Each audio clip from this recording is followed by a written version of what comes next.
आइए हम सब जुड़े अपने आराध्य से, अपने गुरुवर से, जिन्होंने हमारी शंकाओं को हमें समाधान प्रदान करके हमारे जीवन को सुव्यवस्थित करने के लिए हम पर आशीर्वाद की छाया बरसाई है।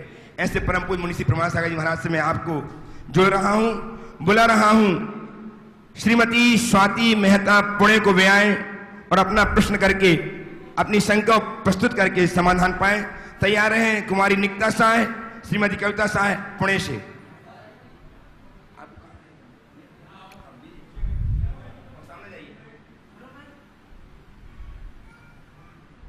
तैयार रहेंगी कुमारी निकिता शाह, श्रीमती कविता शाह पुणे से ही। नमस्ते महाराज जी। महाराज जी, मेरा प्रश्न है कि हम व्यक्तिगत और सामाजिक कार्य करते वक्त लोग अफवाह फैलाते हैं, तो उस वक्त हमें क्या करना चाहिए? और गुरुजी, उससे ही रिलेटेड और एक है कि हमने संकल्प लेके जो देह तक पहुंचना है, उस वक्त संकट आता है, तो मन को स्थिर और मजबूत कैसे बनाएं? देखिए, आपका जो पहला सवाल है कि सामाजिक और धार्मिक कार्यों में लगे हुए व्यक्तियों के व्यक्तिगत जीवन पर अनेक प्रकार की टीका टिप्पणी अथवा अफवाहें फैलाए जाते हैं, उनसे क्या करना है। मैं एक ही बात कहूँगा, गाड़ी आप जितनी तेज़ चलाएंगे पीछे धूल और धुआं उतना ही उड़ेगा। हमारा ध्यान गाड़ी की गति और नियंत्रण पर रहना चाहिए, पीछे उड़ने वाली धूल और धुएं पर नहीं। ये एक स्वाभाविक प्रक्रिया जो उड़ेगी, और गाड़ी की गति जितनी तीव्र होगी ना, पीछे धुआं और धूल उतना ही अधिक उड़ेगा। इसलिए धूल और धुएं को मत देखें, अपनी गाड़ी की स्टीयरिंग को देख करके चले और उस पर नियंत्रण करें। अच्छे कार्यों के लिए जो हम संकल्प लेते हैं और उसमें बाधा उपस्थित हो तो स्थिरता कैसे लाए। मनुष्य को चाहिए लक्ष्य के प्रति दृढ़ता। तत्वार सूत्र में एक सूत्र आता है, मार्गाच्यवन निर्जरार्थम परिशोढ़भ्या परिशाह। मुनियों के संदर्भ में ये बात कही है, पर मैं इसे हर व्यक्ति के संदर्भ में जोड़ता हूँ। मुनियों के लिए कहा है कि संवर और निर्जरा के मार्ग से च्युत न होने के लिए, संवर के मार्ग से च्युत न होने और सतत निर्जरा करने के लिए जो सहन करने योग्य है उसको सहन करना चाहिए, परिशाहों को जीतना चाहिए। इसी तरह अपने लक्ष्य की ओर समर्पित होकर आप आगे बढ़ रहे हैं और लक्ष्य को प्राप्त करना है, तो लक्ष्य में आने वाली जो भी बाधाएं हैं उसको सहो, उसे एक चुनौती मानो और अपनी कुशलता से उपलब्धि के रूप में परिवर्तित करो। ये बाधा आपको ऊंचा उठाएगा। आप ध्यान रखें, पेड़ को जितना कलम किया जाता है, पेड़ उतना तेजी से बढ़ता है।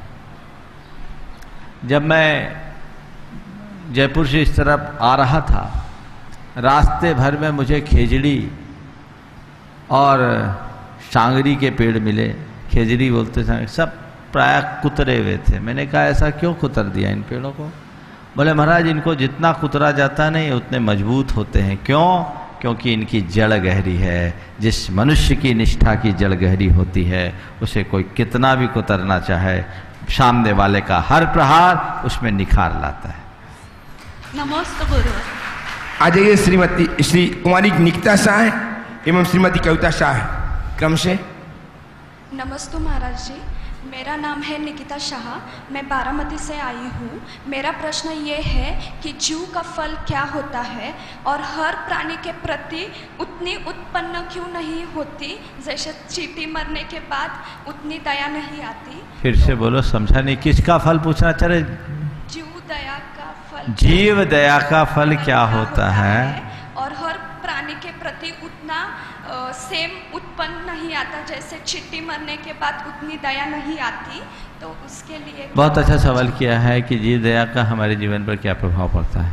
देखिए, जीव दया तो हमारा धर्म है। जिस मनुष्य के अंदर जितनी जीव दया होती है, उसका हृदय उतना संवेदनशील होता है। और जीव दया के बल पर आपने किसी को अभय दान दिया, तो ऐसा कहा गया कि जो अभय दान देते हैं उनकी अपमृत्यु टलती है। और यहाँ तक लिखा है कि जो अभय दान नहीं करते उनकी समस्त पारमार्थिक क्रियाएँ व्यर्थ होती है। तो हमारी धार्मिकता की पहचान है दया। जैसे सूखी धरती पर अंकुर नहीं फूटता, वैसे ही जिस मनुष्य का चित्त दया से भींगा नहीं है उसके हृदय में धर्म का अंकुर नहीं फूटता। तो जीव दया का पालन तो सतत होना ही चाहिए, ये हमारा धर्म है। रहा सवाल हर प्राणी के प्रति हर एक जैसी दया की भावना नहीं होती, ये बात सही है। एक सामान्य एकेंद्रीय और पंचेंद्रीय में जिसका चेतन स्तर जितना ज़्यादा बड़ा होता है, हमारे भीतर उतने दया के भाव होते हैं, क्योंकि एक पंचेंद्रीय के प्राण में और एक एकेंद्रीय दो इंद्रिय विकलेंद्रीय के प्राण में अंतर है। तो उन प्राणों के अंतर के कारण हमारे भीतर की दया कम हो जाती है। कारण ये है कि हम बड़े प्राणियों के प्रति ज़्यादा संवेदनशील होते हैं और क्षुद्र प्राणियों के प्रति हमारी संवेदना कम होती है। पर जिन महान आत्माओं की संवेदना व्यापक होती है, उन्हें चींटी क्या, घास फूस पर भी पैर रखने से वही वेदना होती है जैसे किसी मनुष्य के द्वारा मनुष्य को प्रताड़ित करने से। तो ये हमारे अपने अंदर की संवेदनशीलता की अभिव्यक्ति। नमस्ते। आ जाइए श्रीमती कविता शाह, और तैयार रहेंगे श्री मयंक जी जैन, बासी मुंबई से, जो ट्रस्टी हैं गुणायतन के। नमस्ते महाराज, मैं पुणे से कविता नितिन शाह। महाराज जी, मेरा ये प्रश्न है कि अज्ञान दशा में किया गया अनंतानुबंधी का अब क्या करें? अज्ञान दशा में किया गया जो अनंतानुबंधी कर्म है, चाहे कोई भी कर्म है, वो तो बंध गया। लेकिन उस अज्ञान दशा में बांधे हुए कर्म को, अनंत जन्मों के कर्म को ज्ञान दशा में एक अंतर मुहूर्त में साफ किया जा सकता है। सम्यक दर्शन की भूमिका बनते ही हमारी सत्ता की स्थिति, सारे कर्मों की स्थिति अंतः कोड़ा कोड़ी मात्र रह जाती है। तो ये ज्ञान की महिमा है। इसलिए अज्ञान की दशा में जो कुछ हो गया उसे भूल जाइए। ज्ञान पाने के बाद दोबारा अज्ञान को अपने ऊपर हावी मत होने दीजिए। नमस्ते महाराज। आ जाए मुंबई से श्री मयंक जी जैन, जो ट्रस्टी हैं गुणायतन के, और तैयार हैं श्री एन जैन साहब, ट्रस्टी गुणायतन, या कहें गुणायतन की मेरुदंड। नमस्ते महाराज जी, मेरा प्रश्न ये है कि हम जिस शहर में रहते हैं वहाँ पर अगर किसी मंदिर का निर्माण हो रहा है और उस मंदिर में निर्माण होते हुए हम मूल नायक प्रतिमा की स्थापना कराते हैं, लेकिन किसी कारणवश हमारा स्थानांतरण दूसरे शहर में या विदेश में हो जाता है, तो जैसा कि कहा गया है कि जहाँ हम मूल प्रतिमा का स्थापना कराएं उसका अभिषेक प्रतिदिन करना चाहिए, तो हम उससे वंचित हो जाते हैं। तो इसका ऐसा कोई शास्त्रीय विधान नहीं है कि जहाँ आपने प्रतिमा विराजमान की, मूल नायक विराजमान की, वहाँ आपको रोज अभिषेक पूजन करना ही चाहिए। ऐसा तो होगा तो फिर आदमी कोई भी मंदिर या मूल नायक को वहीं विराज पाएगा जहाँ उसका निवास होता है।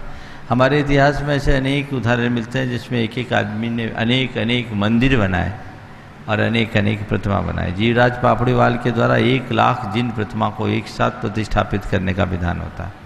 शास्त्र में ऐसा कहीं विधान नहीं है कि प्रतिमा विराजमानकर्ता को नित्य अभिषेक पूजन करना अनिवार्य है। हाँ, प्रतिमा के विराजमानकर्ता को ये चाहिए कि यथासंभव पूजन अभिषेक करे, पर ऐसा नहीं कर सकते तो भी एक दूसरा रास्ता बताया है, और ये कहा गया कि जिन प्रतिमा को विराजना भी नित्य पूजा है। मंदिर में प्रतिमा जी आपने विराजमान की ना, तो प्रतिमा जी को विराजमान करना भी नित्य पूजा का ही अंग है। आपने प्रतिमा विराज दी यानी नित्य पूजा कर रहे हैं, तो उसे नित्य पूजा के रूप में लीजिए। मंदिर में प्रतिमा स्थापित करना, मंदिर में उपकरण दान देना, मंदिर की रखरखाव की व्यवस्था करना, मंदिर बनाना, ये सब नित्य पूजा है।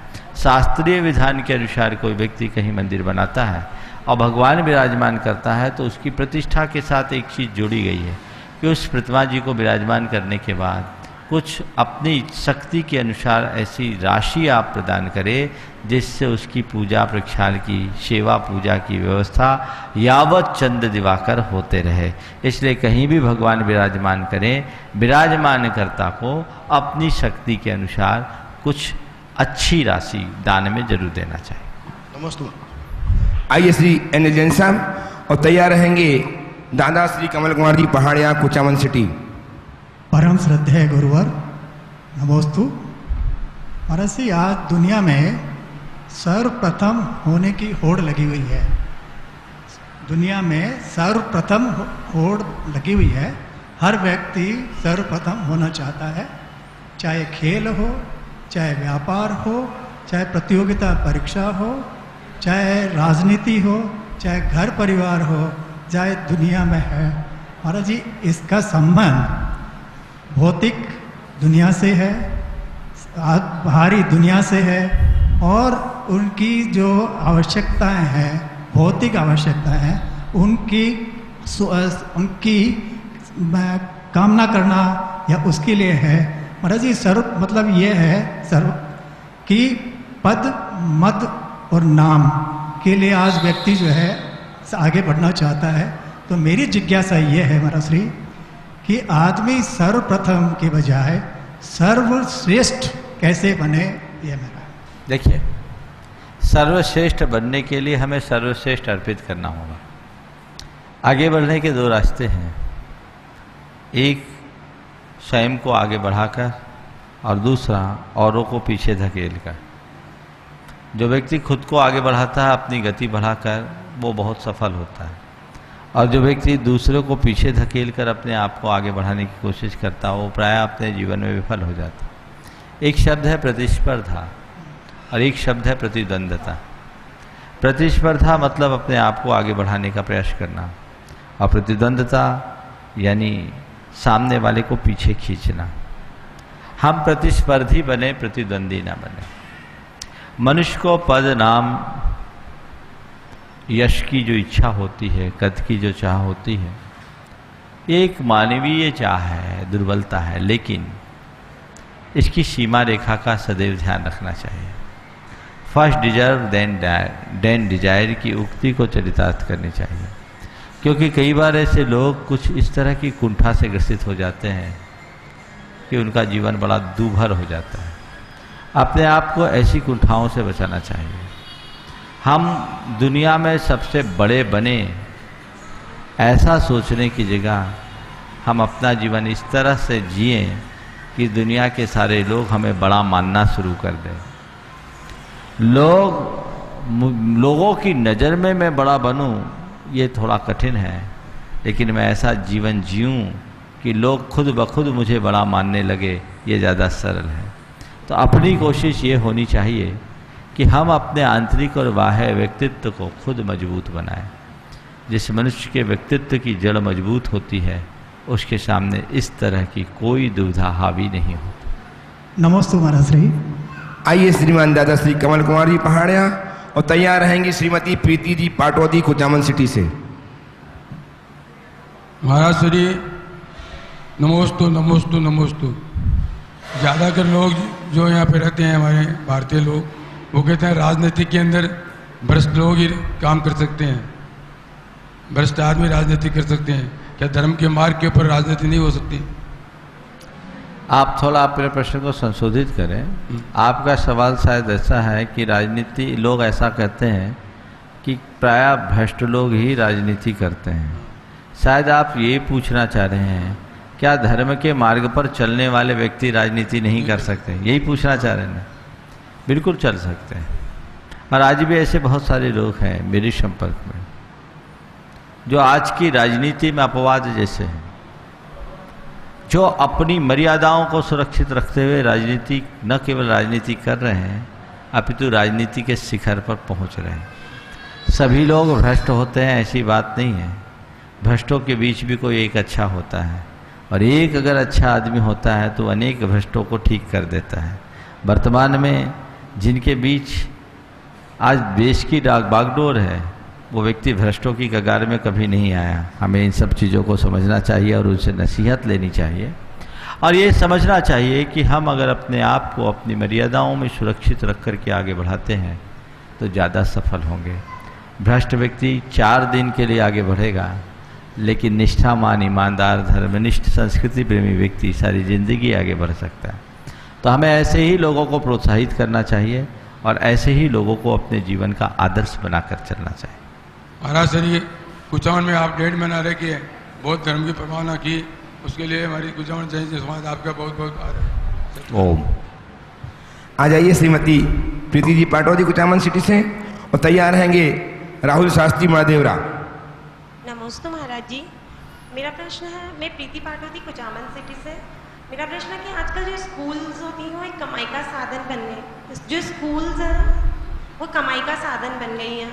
बच्चों की यूनिफॉर्म से लेकर एक्सेसरीज, इरेजर, पेंसिल तक स्कूल से ही मिलते हैं, और बच्चों की पढ़ाई पे स्कूल में ध्यान नहीं दिया जाता, और इसके चलते उनको ट्यूशन डालना पड़ता है। तो जो कैपेबल होते हैं वो तो ट्यूशन पढ़ा लेते हैं, लेकिन जो नहीं होते हैं तो उनकी बच्चे क्या करें महाराज जी? यह एक बड़ी विडंबना है। वर्तमान में शिक्षा का स्तर बढ़ा है, लेकिन शिक्षण का स्तर कमज़ोर हुआ है और इससे प्रभावित हुआ है हमारे समाज का निम्न मध्यम वर्ग। इसके लिए क्या करें? इसके लिए एक अभियान चलाना चाहिए। देश के कई सरकारों ने कई प्रदेशों में ऐसा किया है, जिसमें वहाँ स्कूल के संचालकों पर मनमानी पर नियंत्रण लाए, कुछ ऐसा प्रयास हुआ है। सुप्रीम कोर्ट ने भी कुछ निर्देश दिए। समाज में एक अभियान चलना चाहिए कि शिक्षा हमारा मूल अधिकार है और शिक्षा के अधिकार में इस तरह का समझौता नहीं होना चाहिए। यद्यपि आज स्कूल में उत्तम शिक्षा देने के लिए महंगा होना स्वाभाविक है, लेकिन ये अब पहले शिक्षा एक सेवा का पुनीत कर्म के रूप में देखा जाता था शिक्षा को। आज की तारीख में शिक्षा एक इंडस्ट्री हो गई और इस तरह की प्रतिस्पर्धा और प्रतियोगिता आज खड़ी हो गई, जिसके कारण शिक्षण संस्थानों को संचालित करने वाले को कई तरह के उपक्रम करने पड़ते हैं जो उचित नहीं है। इसके लिए एक सामाजिक जागरूकता होनी चाहिए और समाज के समर्थ लोगों को इसमें आगे आकर गुणवत्ता युक्त अच्छी शिक्षा की पहल करनी चाहिए, जिसमें शिक्षा अच्छी हो पर व्यक्ति के साथ किसी भी प्रकार का शोषण न हो और जिन मुद्दों को आपने उठाया उनसे वो अछूता। आइए श्री राहुल जी शास्त्री महादेवरा से, और तैयार रहेंगे श्रीमान अनिल जी, संगीता जी शेठी, किशनगढ़। नमस्ते महाराज श्री, यह प्रश्न मैं आपसे 2-3 बार पूछ चुका हूँ, फिर भी मैं एक बार पूछना चाहता हूँ। क्षुल्लक गणेश प्रसाद जी वर्णी का जैन विद्या इतिहास के बारे में क्या योगदान रहा एवं इनके द्वारा स्थापित संस्थाएं आज जिस रूप में आ गई हैं उनका मुख्य कारण क्या है? देखिए, गणेश प्रसाद जी वर्णी का नाम सारे जैन जगत में जाना पहचाना है। वे एक ऐसे शख्स हुए जो मूलतः जैन न होने के बाद भी जैन धर्म की प्रभावना में वो काम किए जो अच्छे अच्छे जैनियों ने नहीं किए। वे एक असाटी वैश्य परिवार में उत्पन्न हुए थे, लेकिन इनके भीतर जैन धर्म के प्रति बड़ा गहरा श्रद्धान था। ये पद्म पुराण की वाचना सुनते थे। इनके घर के सामने मंदिर था, मड़ावरा के रहने वाले थे, और पद्म पुराण की वाचना सुनने सुनते इनके हृदय में जिनमत के प्रति सच्ची श्रद्धा हो गई। और एक दिन इनकी जिनमत की श्रद्धा को देखकर इनकी माँ ने गुस्सा में कह दिया कि तुझे जन्म देने से अच्छा तो मैं निपुती रह जाती तो ज़्यादा अच्छा था। माँ की ये बात इन्हें खल गई और इन्होंने उसी क्षण घर छोड़ दिया और एकाकी निकल गए। पोस्ट ऑफिस में नौकरी करना शुरू किया और एक दिन टीकमगढ़ के पास एक सिमरा नाम का गांव है, वहाँ वो पहुँचे और मंदिर में दर्शन कर रहे थे। एक महिला जो निसंतान विधवा थी, नाम था चिरोंजाबाई, गणेश प्रसाद जी वर्णी को देखते ही उनके आंचल में दूध उमड़ने लगा, मातृत्व प्रकट हो गया। ये पूर्व भाव का कोई स्नेहानुराग था और उन्होंने इस अज्ञात व्यक्ति को अपना धर्मपुत्र बना लिया, पढ़ाया लिखाया, आगे बढ़ाया और आगे चल कर के यही गणेश प्रसाद वर्णी बने, जिनके प्रताप से शाद्वाद महाविद्यालय की सर्वप्रथम स्थापना हुई वाराणसी में। और ये शाद्वाद महाविद्यालय की ही देन है कि आज हमारे समाज में जितने भी विद्वान हैं सब वहीं से उत्पन्न हुए हैं और उनके ही कारण हमारे सारे ग्रंथों का अनुवाद हुआ, संपादन हुआ। यदि शाद्वाद महाविद्यालय जैसे संस्थान ना होते तो ऐसा नहीं होता। हम बहुत बड़ी पंडित विद्वानों की परंपरा वहाँ से पाए। आचार्य ज्ञान सागर जी महाराज भी वहीं से पढ़े थे। इसके बाद उन्होंने अनेक ऐसे संस्थानों को खोला जिसमें वर्णी भवन, मोराजी, बरुआ सागर, उदासीन आश्रम, सम्मेद शिखर, ईश्वरी, अनेक अनेक जगह पर उन्होंने काम किया और एक क्षुल्लक के रूप में रहते हुए उन्होंने जैन धर्म की अपूर्व सेवा की, जिसे कभी भुलाया नहीं जा सकता। वर्तमान में इन शिक्षण संस्थानों में ह्रास होने का मूल कारण मुझे यही प्रतीत होता है कि अब अर्थकरी शिक्षा का ज़्यादा जोर पड़ने लगा है और विद्वानों का भी उधर रुझान कम, समाज का भी उधर रुझान कम। इसलिए हमारी ऐसी शिक्षा संस्थाएं कुछ कमज़ोर पड़ गई। कुछ जगह उसके संचालकों की उदासीनता भी एक बड़ा कारण बनी है। इसे सब मिला जुला कर किया जाए तो आज भी उन शिक्षण संस्थानों में पुनर्जीवन लाया जा सकता है और जैन धर्म की प्रभावना को आगे बढ़ाया जा सकता है। नमस्ते। जिज्ञासा का समाधान प्राप्त करने आ रहे हैं गृहस्थ जीवन की गौरव प्राप्त भाई अनिल जी एवं संगीता जी शेठी, प्रवासी किशनगढ़, निवासी हजारीबाग, और तैयार रहेंगे नमस्ते श्री नरेंद्र जी गोधा अजमेर से। नमस्ते महाराज जी। महाराज जी, हमारा प्रश्न है धर्म क्षेत्र में मायाचारी करने का क्या परिणाम मिलता है? धर्म क्षेत्र में मायाचारी का एकदम सफाया होना, और क्या है। जो धर्म क्षेत्र में माया करेगा उसका एकदम सफाया हो। हमने एक कहावत सुना, मित्र से गुरु से झूठ और मित्र से चोरी, कहो निर्धन कहो कोड़ी। ये धर्म क्षेत्र में माया बड़ी तीव्र कचाई की अभिव्यक्ति है। ऐसा कार्य कभी नहीं होना चाहिए। अन्य क्षेत्रों में आप माया करो, आप जानो, पर कम से कम धर्म क्षेत्र में तो माया से बचें। नमोस्तु महाराज जी। महाराज जी, मेरा ये प्रश्न है कि धार्मिक क्रिया करते समय अगर मन विचलित हो तो उसका फल कितना मिलता है? धार्मिक क्रिया करते समय मन विचलित हो तो क्या फल होगा? फल भी विचलित हो जाएगा, और क्या फल होगा? मन लगा करके पूजा करोगे, मन लगा के सामायिक करोगे, मन लगा के पाठ करोगे तो मन लायक पुण्य आएगा। और बिना मन के क्रिया करोगे तो तुम्हारे लिए उसका वांछित परिणाम नहीं मिलेगा। जितनी देर स्थिरता हुई उतना ही हुआ। इसके लिए क्या करें? आप अपनी धार्मिक क्रियाओं के प्रति रुचि बढ़ाओ। आपकी बढ़ी हुई रुचि ही आपको अपने परिणामों में स्थिरता देगी। इसलिए जितना बन सके अपनी रुचि की अभिवृद्धि करना चाहिए। अपनी रुचि को बढ़ाइए, ये आपकी रुचि बढ़ेगी, उसमें एकाग्रता आएगी। एकाग्रता से ही सच्चा लाभ मिलता है। अगर एकाग्रता नहीं और भाव ही शून्य है तो क्या फल मिलेगा? कुछ भी नहीं। नमस्ते। आ जाइए श्री नरेंद्र जी गोधा अजमेर से तैयार रहेंगे। श्री लोकेश जी अजमेर से। नमस्ते महाराज जी, नरेंद्र गोधा अजमेर से। महाराज जी, सकल दिगंबर जैन समाज अजमेर की ये शंका है कि महाराज जी आपका गुणायतन प्रणेता मुनि प्रमाण सागर जी महाराज का 2016 का चातुर्मास अजमेर में हो। ये अजमेर की पावन धरा है जहां पर आपके गुरु जी की दीक्षा स्थली और दादा गुरु की तपस्या स्थली है, लेकिन अभी तक अजमेर वासियों का पुण्य इतना कम है कि देखिए स्पष्ट संकेत प्राप्त नहीं हो रहे हैं। बीच में रोक रहा हूँ। ये शंका समाधान का सत्र निवेदन का नहीं, अतिक्रमण मत करो। नहीं, आपकी अजमेर की भावना है, स्वागत योग्य है, पर केवल अजमेर की भावना नहीं है, बहुतों की भावना है। अपने पुण्य को गाढ़ा बनाओ, जिसका पुण्य गाढ़ा होगा उसको उसका फल मिलेगा। प्रयास करो। महाराज जी, मेरी शंका यही है कि हम अपना पुण्य कैसे गाढ़ा करें कि हमारे को स्पष्ट संकेत प्राप्त हो। लगे रहो दरबार में धकाधनी के लूट। धन्यवाद। लोकेश जी तैयार रहेंगे। श्रीमती रेखा सेठी सीकर। मुनिश्री को त्रिवार नमोस्तु। महाराज जी, सम्मेश शिखर तीर्थ क्षेत्र जो है हमारा शाश्वत तीर्थ क्षेत्र है, वहां से अर्घ के अंदर आता है कि कोड़ा कोड़ी मुनि मोक्ष गए थे, तो उसी एक ही समय में मोक्ष गए थे। और आपकी बात को बीच में रोकता हूँ। कोड़ा कोड़ी मुनि जो मोक्ष गए हैं वो एक साथ नहीं गए हैं। एक साथ तो 108 जीव से ज़्यादा मोक्ष नहीं जा सकते, और लगातार 8 बार जाए तो 608 से ज़्यादा नहीं जा सकते, वो भी पूरे मनुष्य लोक में 6 महीने के भीतर। तो ऐसा कभी नहीं होता। इतने कैसे गए? एक लंबे कालावधि में। भगवान ऋषभदेव से लेकर महावीर भगवान तक के तीर्थ काल में इतने मुनि गए, ऐसा अर्थ लेना। श्रीमती रेखा जी सेठी जिन्होंने अपने आप को आज गुणायतन से संबद्ध किया है, और तैयार रहेंगे श्रीमान नैमितन जी पाटौदी कुचामन से। नमोस्तु महाराज जी, नमोस्तु महाराज जी, नमोस्तु महाराज। मैं रेखा सेठी सीकर से। महाराज जी, मेरा प्रश्न है, तीर्थंकरों के माता पिता के खून का रंग तो सफ़ेद होता है, लाल होता है, लेकिन तीर्थंकरों के खून का रंग सफ़ेद क्यों होता है? मेडिकल साइंस ये नहीं मानती।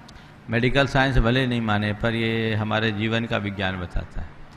तीर्थंकरों के माँ बाप में और तीर्थंकर में अंतर है। वो तीर्थंकर के माँ बाप है, ये तीर्थंकर है, समझ गए? तो ये उनके जीवन की विशेषता होती है।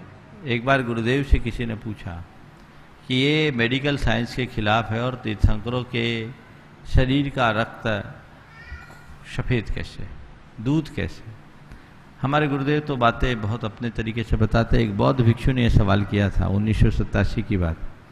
गुरुदेव ने कहा कि ये बताइए, एक माँ जब किसी बच्चे को जन्म देती है तो उसके पेट में दूध उतरता है? बोले हाँ उतरता है। बोले क्यों उतरता है? बोले इसलिए कि उस बच्चे के प्रति ममता है, प्रेम है। बच्चे को जन्म देने के पहले उसके लिए दूध उतरता है? बोले नहीं उतरता, बच्चा जन्म देते तब दूध उतरता है। गुरुदेव ने केवल इतनी बात की कि एक माँ के पेट में दूध उतरता है केवल इसलिए क्योंकि उसे एक बच्चे से ममता है, एक बच्चे से प्रेम है। जिसके हृदय में संसार के प्रत्येक प्राणी से प्रेम हो, उसका जर्रा जर्रा दुग्धमय हो जाए, तो इसमें कोई आश्चर्य नहीं। नैमिचंद जी पाटवती, और तैयार रहेंगे मकराना से बहुत से हमारे जिज्ञासु आज हैं। लालचंद जी बाबू। आपने बताया था कि मेरी लौकिक शिक्षा बहुत कम है। लेकिन महाराज जी आपने बताया था कि मेरी लौकिक शिक्षा कम है, लेकिन 8 और 15 जून की नवज्योति में वैज्ञानिकों ने आप द्वारा दिए गए शंका के समाधानों को पुष्टि की है और आपके शंका समाधानों की पुष्टि की है दैनिक नवज्योति में 8 और 15 तारीख को। और एक अड़क्षर में आपने जो वैदिक परंपरा के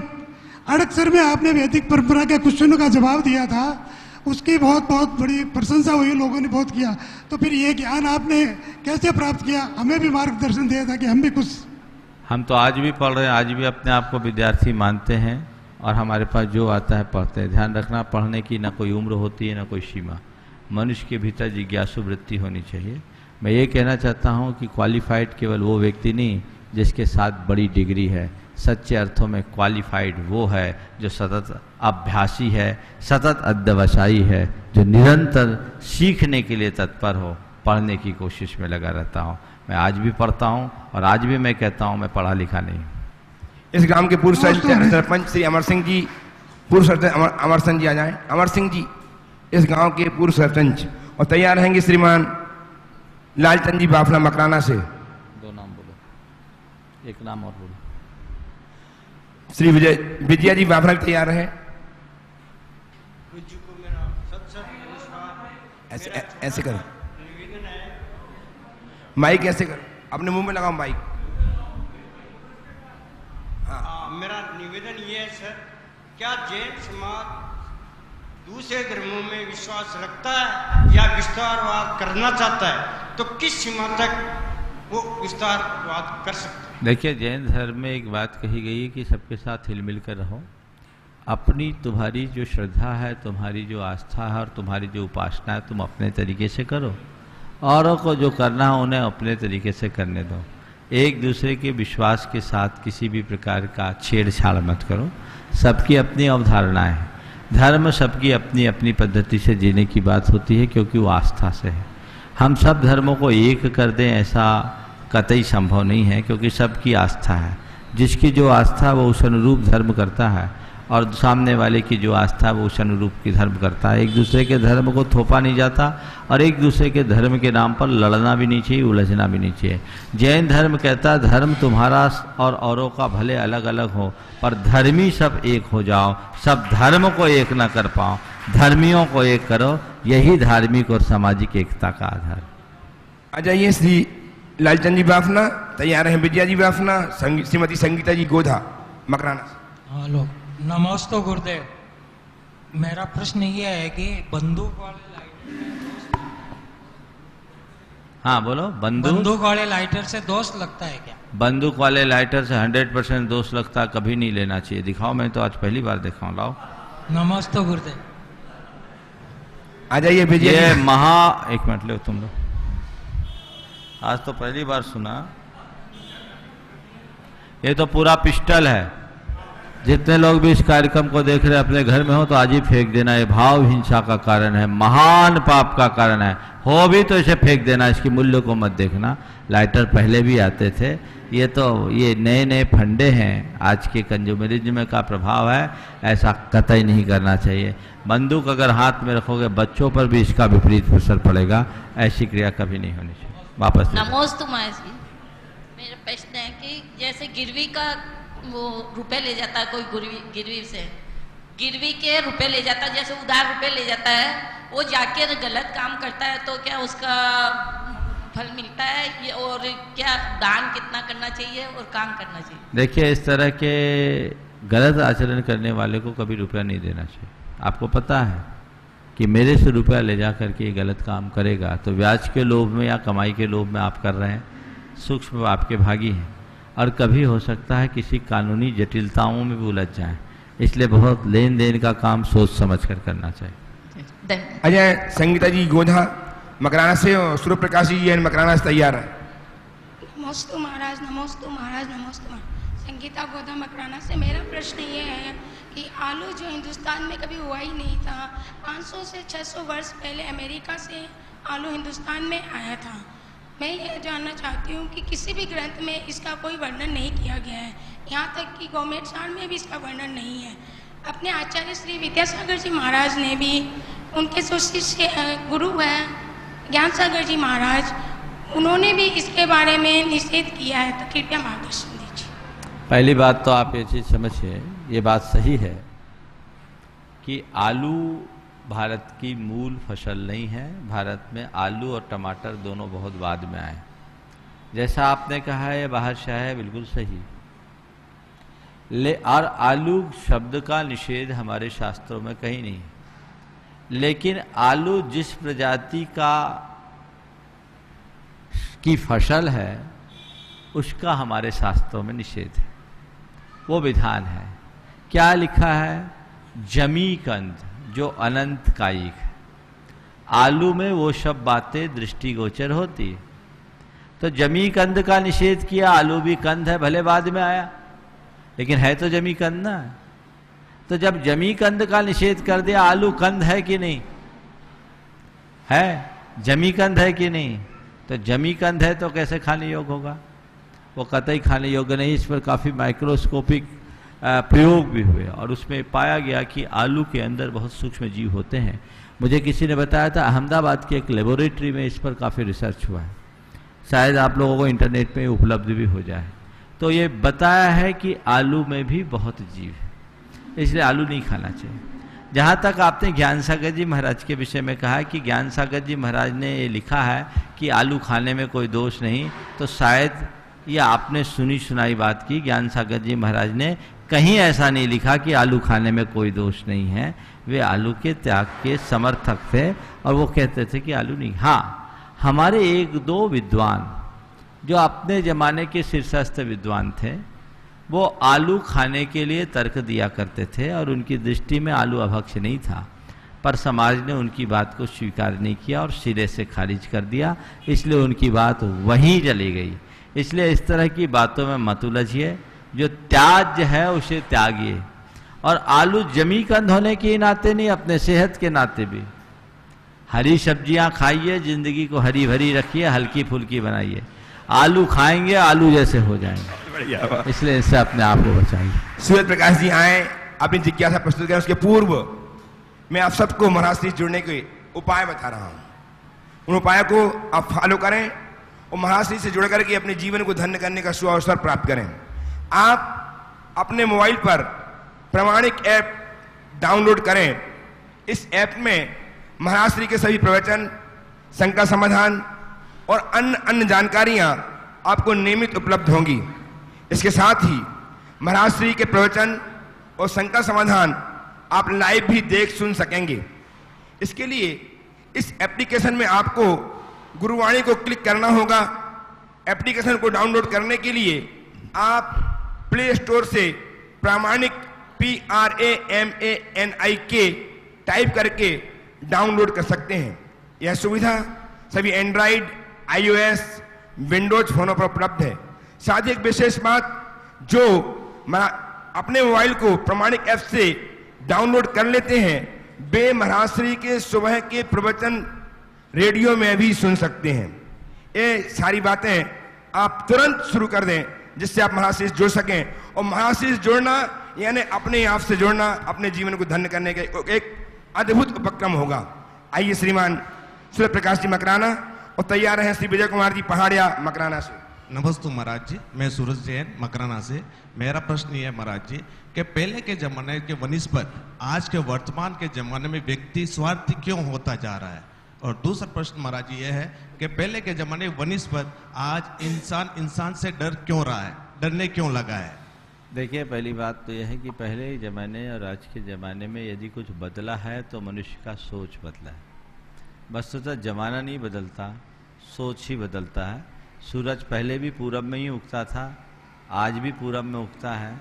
पहले भी पश्चिम में उगता ढलता था, आज भी पश्चिम में ढलता है। 2 हाथ पाँव के हम पहले भी थे, आज भी हैं। हमारी काया 5-6 फुट की पहले थी, आज भी है। ये कोई बदलाव नहीं हुआ है। जो कुछ बदला है वो हमारी सोच है। पहले लोगों की जो सोच होती थी वो पारमार्थिक होती थी, आज की सोच स्वार्थी हो गई। पहले लोगों का चिंतन उदार हुआ करता था, आज लोगों का चिंतन बड़ा संकीर्ण हो गया है। तो यही आज के जीवन में होने वाले बदलाव का कारण है। दूसरा सवाल आपने क्या पूछा? मेरा पूछा बाप जी कि ये इंसान को इंसान से डर क्यों लगने लगा है? इंसान से इसलिए डर हो गया कि इंसान अब अपने भीतर के इंसान को दबा दिया, अपनी नेचुरलिटी और अपनी स्वाभाविकता को छोड़कर कृत्रिमता को अपना लिया है। उसे डर है अपने पोल खुलने की, इसलिए इंसान से डरता है। सच्चे अर्थों में इंसान अगर इंसानियत से भर करके जिए तो फिर कभी किसी इंसान को किसी इंसान से डरने की जरूरत नहीं हो। नमस्ते। आ जाए श्री विजय कुमार जी पहाड़िया मकराना से, और मकराना से ही तैयार रहेंगे श्रीमती आशा जी जैन। नमस्ते महाराज श्री, मेरा प्रश्न है कि कई बार अजैन लोग बोलते हैं कि आपके महावीर स्वामी वस्त्रधारी थे या नहीं बिना वस्त्रधारी थे, क्योंकि श्वेतंबर समाज में वस्त्रधारी बताया है जबकि दिगंबर समाज में बिना वस्त्रधारी बताया है। देखिए, जब भी ये सवाल आए तो उनको आप ये बोल दें कि आपने दो बताया, तो हमारे यहाँ दो परंपराएं हैं, दोनों की अपनी अपनी अवधारणा है। दिगंबर परंपरा इस बात पर विश्वास रखती है कि मुक्ति को पाने के लिए वीतरागी होना जरूरी है, और वीतरागी होने के लिए पूर्णतः दिगंबर होना जरूरी है। एक तिलतुष मात्र भी, धागा मात्र का भी परिग्रह होगा तो हमारी आत्मस्थिरता में बाधक बनेगा। इसलिए दिगंबर परंपरा के अनुसार तो ये पूरी तरह से मान्य नहीं ही है। जहाँ तक श्वेतांबर परंपरा की बात है तो श्वेतांबर परंपरा में भी ये नहीं लिखा कि भगवान महावीर ने वस्त्र धारण किए कि एक मोक्ष पाया था। भगवान महावीर ने जब दीक्षा ली थी तो दिगंबर दीक्षा ली थी, लेकिन बाद में इंद्र ने उनके ऊपर एक देवदुष नाम का एक दुपट्टा डाल दिया, और भगवान महावीर कुछ समय तक उस दुपट्टे के साथ विचरते रहे, लेकिन एक दिन वो दुपट्टा किसी झाड़ी में फंस गया तो उन्होंने उसे ही छोड़ दिया, और जब उन्हें केवल ज्ञान हुआ तो वो दिगंबर अवस्था में ही हुआ। गोधुक आसन में भगवान महावीर को केवल ज्ञान हुआ। अब भगवान महावीर की दिगंबर मुद्रा में केवल ज्ञान की जो मुद्रा है, श्वेतांबर परंपरा के अनुसार सम्मेद शिखर जी के बगल में रिजु बालिका नदी के रूप में वो मानते हैं, जो बराकर नदी कहलाती है। दिगंबर परंपरा में तो जमुई को उस स्थान में मानते हैं, लेकिन वो बराकर नदी जो सम्मेद शिखर जी से 18 किलोमीटर की दूरी पर है, वहाँ उनके कैवल्य स्थल के रूप में एक मंदिर निर्मित है। उस मंदिर में भगवान महावीर की गाय दूहने की मुद्रा में एक प्रतिमा है जो पूरी तरह दिगंबर है। ये इस बात का प्रमाण है कि श्वेतांबर परंपरा में भी भगवान महावीर के केवल ज्ञान की अवस्था दिगंबर अवस्था थी। अब भगवान महावीर दिगंबर थे, श्वेतांबर थे, इन बातों में उलझने से कोई मतलब नहीं। भगवान महावीर थे, हम उन्हें देखें और उनके महावीरत्व से अपने आप को जोड़ने की कोशिश करें। आ जाइए श्रीमती आशा जी मकराना से, और मकराना से ही तैयार रहेंगे श्री संजय जी धारीवाल,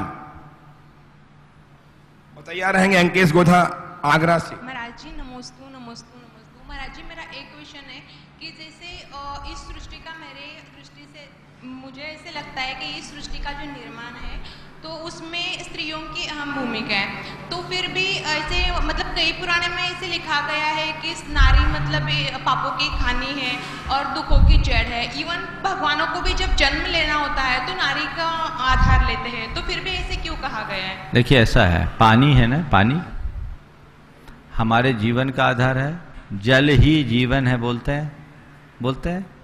नदी बहती कितना अच्छा लगता है, लेकिन जिस समय नदी में बाढ़ होती है तो क्या होता है? माइक पे बोलिए। सबको मन बहा के लेके जाती, बहा के ले जाती, खराब लगती है, लगती कि नहीं लगती? तो जो नदी हमारे जीवन का आधार है वही जानलेवा बन गई। जिस नदी को हमने इतना इष्ट माना वही नदी हमारे लिए अनिष्ट हो गई। जो दशा नदी की है वही दशा नारी की है, समझ गए? नारी जब नदी की तरह स्वच्छ होती है सारी जगत में पूज्य होती है, और नारी में जब नदी की तरह बाढ़ आ जाती है तो वो सारे संसार के लिए खतरनाक हो जाती है। ध्यान से सुनो, नदी में स्वच्छ जल कब तक रहता है? जब तक उसमें कोई मलिनता नहीं। पूरी सुनो बात मान जी, अरे नारी की बात है, इतने हल्के में मत लो। एक स्त्री में नदी कब तक, जब स्वच्छ जल है सबके लिए लाभदायी, नारी का चरित्र जब तक स्वच्छ होगा सारे संसार के लिए कल्याणकारी नहीं होगी। और बाढ़ कब आता है? बाढ़ में पानी साफ होता है क्या? सारा कूड़ा करकट उस पानी में भरता है, बाढ़ का प्रवाह आता है, सर्वनाश बन जाता है। नारी के जीवन में जब दोष भर जाते हैं, सारी सृष्टि को हिला डालती है, और नारी यदि गुणवान होती है, सारी सृष्टि की आदर्श बन जाती है। आ जाइए श्री संजय जी धारीवाल, और तैयार है अंकेश जी गोथा आगरा से। नमोस्तु गुरुदेव, नमोस्तु गुरुदेव, नमोस्तु गुरुदेव। मैं आपसे परमिशन चाहता हूँ। अभी आपने क्वेश्चन किया था कि नारी के बारे में, बाबूजी 2 शब्द आप कहो तो मैं बोल सकता हूँ नारी के बारे में, आपकी इजाजत हो। बोलो। बाबूजी, हम मनुष्य सिर्फ स्वार्थी हैं। अगर हमको विद्या चाहिए तो सरस्वती माँ के पास जाते हैं, और धन चाहिए तो लक्ष्मी माँ के पास जाते हैं, और हमको शक्ति चाहिए तो दुर्गा माँ के पास जाते हैं। तो शक्ति सारी इनके पास है, हम तो कुछ नहीं है बाबूजी, हम तो झूठे घमंड और मोह में मर रहे हैं। इनको नमोस्तु, इनको प्रणाम बाबूजी। मारी मातृ शक्ति को प्रणाम। मातृ शक्ति बिना हम कहीं नहीं आ सकते और नहीं कहीं रह सकते। बहुत सही बात। इसलिए आप अपने आप को पूज्य माने और महान माने। आज के समय में जब हम स्वाध्याय करते हैं तो मन क्यों भटकता है, उसको कैसा रोके जाए, गुरुदेव मार्गदर्शन करें। और आज के समय में हम लोग भौतिकवाद की तरफ क्यों आकर्षित हो रहे हैं, जैसे जैसे उम्र का एक सवाल पूछो भैया, घड़ी देख के। एक पहला क्वेश्चन मेरा ये आप है, जब हम धार्मिक क्रियाएं करते हैं, मन भटकता है, तो उसके लिए क्या करें? 2 रोज पहले भी ये सवाल है। आप जो क्रिया करते हैं उनके प्रति अपनी रुचि और अपने उत्साह को जगाएं। जब तक आपकी आंतरिक रुचि उसके प्रति नहीं जगेगी, आपका उत्साह नहीं बढ़ेगा, तब तक आपको अपनी धार्मिक क्रियाओं में आनंद नहीं आएगा, एकाग्रता नहीं आएगी। इसलिए रुचि ही आपकी एकाग्रता को बढ़ाएगा। आगे दूसरे को। अंकेश जी गोधा, और तैयार रहेंगी साक्षी जैन मकराना से, सुमत जैन मकराना। बस भैया, अतिक्रमण नहीं, पीछे लाइन लगी है। गुरुवर को त्रिभा नमोस्तु। गुरुवर, मुझे ये जानना चाहता हूँ कि सुबह मंदिर जाने का रोजाना कोशिश करता हूँ, लेकिन किसी ना किसी वजह से मैं जा नहीं पाता, मेरा पैर ही नहीं पड़ पाता। तो मेरा क्या पुण्य कर्म ऐसा होगा जिसमें मैं जा पाऊंगा, या क्या पाप कर्म है मेरा? एक संकल्प ले लो, पाँव बढ़ने लगेंगे। संकल्प ये ले लो कि जब तक मंदिर, मेरी बात तो सुनो, संकल्प ये लो कि मंदिर में जब तक दर्शन नहीं करूंगा, हम मुंह में अन्न का दाना नहीं डालेंगे। बस पक्का संकल्प ले लो, देखो पाँव अपने आप पड़ने लगे। क्या बोला?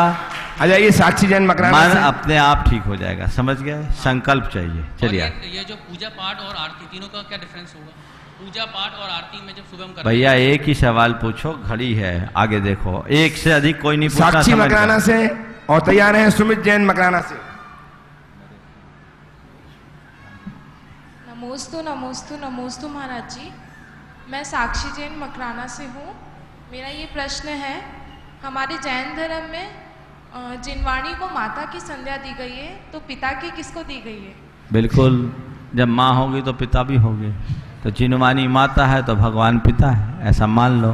हालांकि भगवान तो जिनवानी के भी जन्मदाता है, इसलिए वो परम पिता है। आ जाइए सुमित जैन, और तैयार है नरेश झांझरी कुचामन से।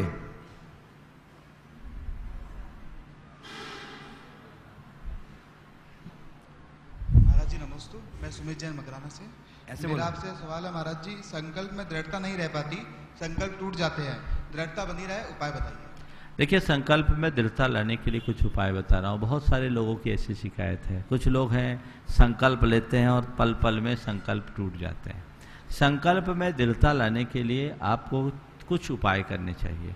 सबसे पहली बात, अपने संकल्प को बार बार दोहराइए। मैंने जो संकल्प लिया है उस संकल्प पर हमारा ध्यान होना चाहिए। दूसरी बात, जब भी संकल्प से मन आपका डगमगाने लगे तो जिससे आपके संकल्प के भाव जगे हैं, जिनकी साक्षी में आपने संकल्प लिया, उसे याद कीजिए। तीसरी बात, आपने जो संकल्प लिया है उसमें अपनी हित की बुद्धि सोचिए। और चौथी बात, संकल्प को तोड़ने में अपना नुकसान मानिए। ये चारों बातें यदि आप आत्मसात करेंगे, आपका मन कभी नहीं डगमगाएगा। आइए श्रीमान नरेश जी झांझरी कुचामन से।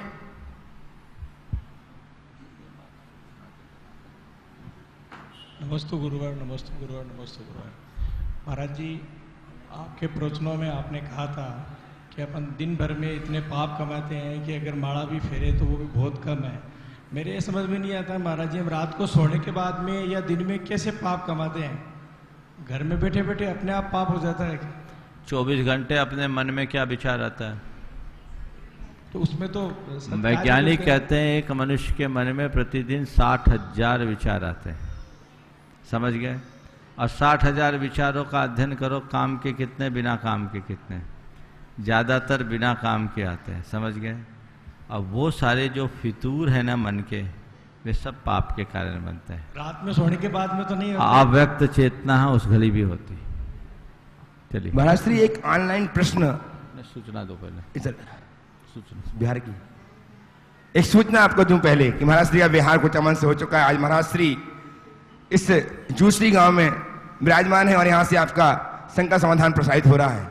कल की सुबह मकराना में होगी, जब महाराज श्री के चरण मकराना में पड़ेंगे, वहीं आहारचर्या होगी और महाराज श्री का शंका समाधान का कार्यक्रम भी मकराना में ही कल होगा, मकराना वाला। और सुबह का जो नियमित होने वाला प्रवचन है उसका सौभाग्य भी कल मकराना वासियों को प्राप्त हो रहा है। कल 8 से 9 का प्रवचन मकराना वालों के नाम। महाराज श्री, एक ऑनलाइन क्वेश्चन, श्रीमान CM पाटनी, शीतलमल जी पाटनी इतलकरंजी से जानना चाहते हैं महाराज श्री कि महाराज श्री 28 मूलगुणधारी दिगंबर मुनिराज दूसरे साधुओं का नाम लेकर के कटाक्ष करते हैं, चैलेंज करते हैं, क्या यह उचित है? ऐसा करना उनके मूल गुणों में क्या दोष का कारण नहीं है? तथा संयमी वैरागियों को दोष लगता है क्या? कृपया समाधान करें। देखिए, इन बातों में मैं ज़्यादा विश्वास नहीं रखता। मैं तो इतना ही कहना चाहूँगा एक ही पंक्ति में, साधु को न तो विषमवाद करना चाहिए न विषमवाद में पढ़ना चाहिए। उनका काम संवाद का है, संवाद करे, संवाद फैलाए। हाँ महाश्री, एक और ऑनलाइन प्रश्न आपके समक्ष है। भगवान राम 6 महीने तक सीता के लिए पत्ते पत्ते से क्यों पूछते रहे? और वो तो सम्यक दृष्टि थे। राजा सैनिक ने सम्यक दृष्टि होते हुए भी आत्महत्या क्यों की? भरत ने 96 रानियों से शादी क्यों की? ये सारी सम्यक दृष्टि होते हुए ऐसे क्यों किए? यह जिज्ञासा लेकर के लोकेश झांझरी के संजय से जानना चाहते हैं। देखिए, रामचंद्र जी के विषय में कहा जाता है कि रामचंद्र जी ने सीता के वियोग में पत्ते पत्ते से पूछा। कुछ लोगों का कहना है कि अतिरेक है, पर मेरी दृष्टि में अतिरेक नहीं, सहज संभव है, क्योंकि रामचंद्र जी एक महान पुरुष थे और जो महान पुरुष होते हैं वो बड़े संवेदनशील होते हैं, उनकी दृष्टि बड़ी व्यापक होती है। हम आप साधारण प्राणियों को वो पेड़ और पत्ते लग रहे होंगे, वो पहाड़ और झरने लग रहे होंगे, पर रामचंद्र जी हर प्राणी में आत्म तत्व के प्रति आस्थावान थे और छायिक सम्यक दृष्टि के मन में यही बात आती है, सर्वभूतात्म भावना, हर प्राणी में आत्म भावना है। शायद उन्हें उन पेड़ और पत्तों और झरनों में भी, पहाड़ों में भी वही आत्मा दिखती होगी, इसलिए वो आत्मा के बारे में पूछते होंगे। और ये रामचंद्र जैसे महान आत्माओं के लिए ही संभव है। भरत चक्रवर्ती ने 96,000 रानियों से क्यों शादी की? क्योंकि वो चक्रवर्ती थे और उनने इसलिए शादी की कि देख, हम चक्रवर्ती, हम तो झेल लिए, तुम इन चक्करों में मत पड़ना, नहीं तो अटक जाओगे। और तीसरा सवाल आपने क्या किया? राजा सैनिक सम्यक दृष्टि होकर आत्महत्या क्यों की? सैनिक ने सम्यक दृष्टि होकर आत्महत्या की, ऐसा हम लोग कहते हैं, पर मैं इसे आत्महत्या नहीं मानता। मेरी दृष्टि में तो ऐसा है कि सैनिक अपने बेटे को अपनी तरफ आते हुए देखा तो उसे लगा कि ये मुझे मारने आ रहा है और उनने ऐसा सिर ठोका होगा और ये घटना घट गई होगी, इस तरह से ऐसा हो गया। सम्यक दृष्टि कभी आत्महत्या नहीं करता, ऐसा हमें समझना चाहिए। इस प्रकार आज के सत्र को परम पूज्य गुरुदेव के चरणों में नमन अर्पित करते हुए मैं यहीं पर विराम दे रहा हूँ। बोलिए परम पूज्य आचार्य गुरुवर श्री विद्यासागर।